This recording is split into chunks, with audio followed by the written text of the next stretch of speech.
menjadi seorang kakak, menjadi seorang pemimpin dalam departemen. Di situ saya harus mengajarkan suatu hal. Prisma membentuk saya seperti Migacon 88. Menurut saya paling berkesan di Prisma adalah ketika awal kepengurusan, karena saat itu spread against the moon. Jadi Prisma membentuk aku tuh hingga saat ini menjadi orang yang lebih berani mengutarakan pendapat, lebih berani untuk menjadi berbeda dari orang lain. Meskipun pada akhirnya pendapatku tidak akan diterima sama orang, tapi aku di satu sisi dapat bangga karena aku berlatih untuk berani berbeda. Selain itu aku dapat berani menjadi orang yang bertanggung jawab dan profesional. Meskipun kita masih di dalam skala organisasi, itu dapat menjadi basic aku sendiri. Khususnya nanti apabila aku sudah masuk di dalam dunia kerja, aku dapat menerapkan hal-hal yang aku dapatkan di dalam Prisma itu sendiri. Prisma membentuk saya menjadi pribadi yang lebih baik karena sama Prisma bisa meningkatkan soft skill dan hard skill seperti kemampuan public speaking, kemampuan dalam bidang ketulisan dan kepemimpinan. Prisma membentuk saya seperti Migacon 88. Kenapa? Karena Migacon 88 itu sulit dihabiskan. Seperti itulah Prisma, sulit dihabiskan. Namun setelah saya menghabiskan itu, saya melihat ke belakang, ternyata banyak manfaat dan banyak hal yang berkembang dari diri saya. Jadi saya tidak menyesal menghabiskan itu. Prisma menurut saya menjadikan saya pribadi yang lebih bisa menghargai waktu, menghargai orang lain, menghargai segala pencapaian yang telah saya raih hingga saat ini.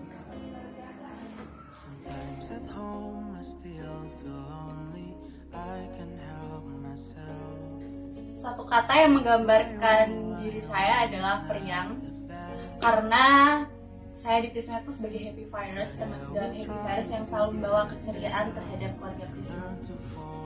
Resilience, karena kita selama di kepengurusan Prisma tentunya diharapkan pada berbagai program kerja yang tidak hanya menuntut kita untuk berada di atas, tetapi juga kita berada di bawah ataupun di samping. Nah, dengan sifat resilience yang terbentuk ketika kita menjalani program kerja tersebut akan mendorong kita untuk bertahan sehingga dapat menyelesaikan tanggung jawab yang diberikan. Satu kata untuk saya adalah menenangkan. Menurut saya adalah orang yang menenangkan di saat Prisma punya banyak masalah, Prisma punya banyak problematika untuk diselesaikan, dan saya menjadi pencair suasana di situ. Jadi cukup menenangkan, bukan?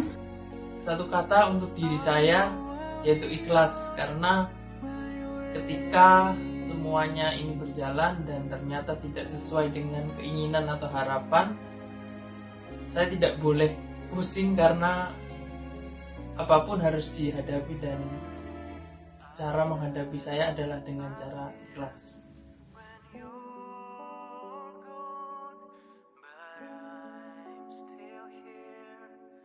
Momen terberat selama satu periode kepengurusan adalah peralihan antara online dan offline, sehingga saya harus belajar banyak hal, harus effort lebih untuk belajar banyak hal, terutama di Prisma 10, karena di sini perubahan yang mana selama 2 tahun ini dilaksanakan secara online, dan ketika saya menjabat jadi kadep, saya harus menyelenggarakan Prisma 10 secara offline. Momen terberat selama menjalankan satu kepengurusan adalah ketika saya dituntut untuk menjadi seorang kakak, menjadi seorang pemimpin dalam departemen. Di situ saya harus mengajarkan suatu hal yang bermanfaat bagi adik-adik yang ada di Prisma. Momen terberat kalau bagi saya sendiri ada 2. Yang pertama itu ketika kita tengah menjalani magang ataupun kegiatan lain di luar Malang yang mengharuskan kita untuk bolak-balik dari Malang ke kota asal. Lalu yang kedua, sebagai kepala keluarga dari departemen, tentunya kita juga dihadapkan atas permasalahan dari anak-anak kita, seperti sambat atas laporan ataupun masalah lainnya.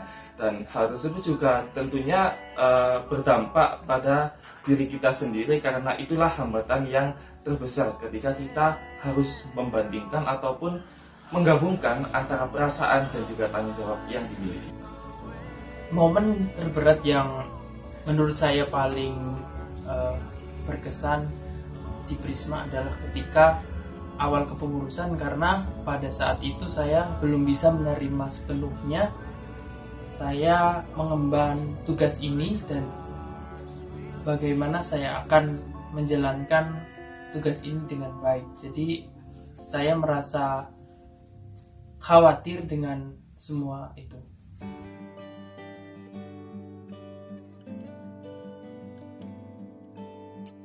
Apa hal yang belum bisa aku wujudkan di Prisma adalah mungkin mengayomi anak-anakku dalam satu departemen sendiri, karena mungkin aku masih kurang dalam menemani mereka berproses di Prisma.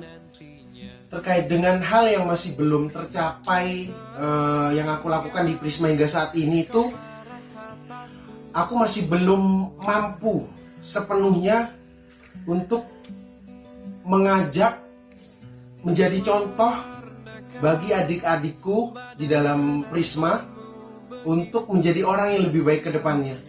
Jadi aku merasa kadang diriku ini masih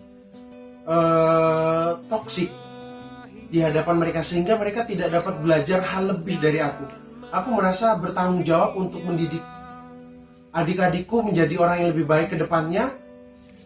Namun di satu sisi, terkadang aku memiliki jiwa kekanak-kekanakan yang kadang itu tidak dapat dilepaskan. Dan itu adalah hal yang belum tercapai hingga saat ini.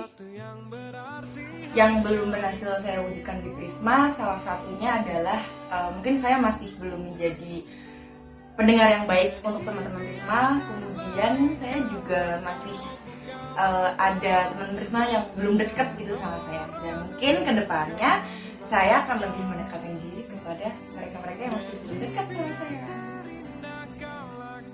Hal yang belum terwujud dalam satu periode kepengurusan ini, menurut saya belum bisa menjadi penanggung jawab yang baik dan masih banyak kekurangan-kekurangan dalam diri saya, sehingga menurut saya perlu memperbaiki ke depan. Dan beberapa impian saya yaitu membawa teman-teman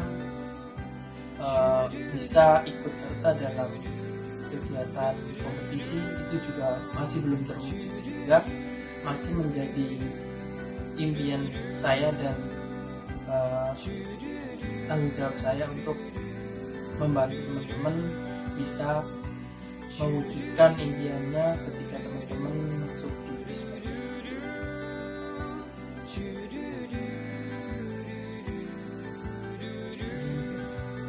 Cara saya survive selama menjabat di Prisma yaitu adanya orang-orang yang selalu support dan selalu ada ketika suka dan duka, sehingga saya mampu bertahan hingga di akhir kepengurusan ini. Selain itu, apabila saya sudah start, saya akan healing sehingga bisa merites energi dan bisa refreshing pikiran saya. Cara saya survive di satu kepengurusan ini ketika sedang lelah, salah satunya adalah dengan jeda beberapa saat.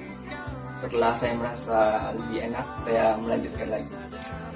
Selanjutnya, cara saya untuk survive dalam satu periode kepengurusan ini adalah dengan bercerita, dengan berdiskusi, dengan meminta pendapat kepada orang lain, kemudian juga dengan melihat teman-teman lain yang masih dengan semangatnya menjalankan semua tugas dan kewajibannya.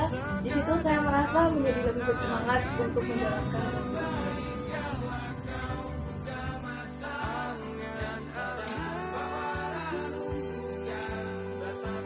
Simulasi rumah tangga, karena kita sebagai ketua departemen tentunya memiliki anak, yaitu pengurus, staf, serta staf magang.